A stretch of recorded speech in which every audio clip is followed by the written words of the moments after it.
अस्सलाम वालेकुम नाज़रीन, मैं आपके सामने एक नज़म पेश करने जा रही हूँ जिसका नाम है हसद और इसके शायर हैं अशरफ जावेद मलिक।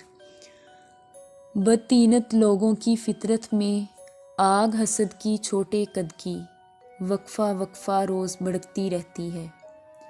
ऐसे लोगों की शैतानी हिस्स असबियत के जहर में ढलकर बुग़्ज़ में पलकर हर एक रोज़ कड़कती रहती है। ये वो लोग हैं जिनकी आदत ग़िबत, चुगली और बहतान तराशी की तय करदा एक मुहिम की सूरत बाजू कसती रहती है।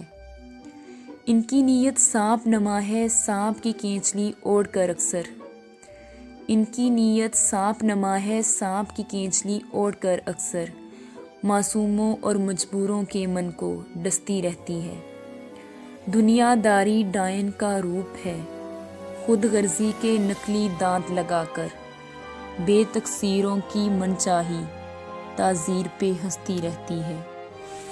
बदतीनत लोगों की फितरत में आग हसद की छोटे कद की वक्फा वक्फा रोज़ भड़कती रहती है। वीडियो को लाइक और शेयर ज़रूर कीजिएगा।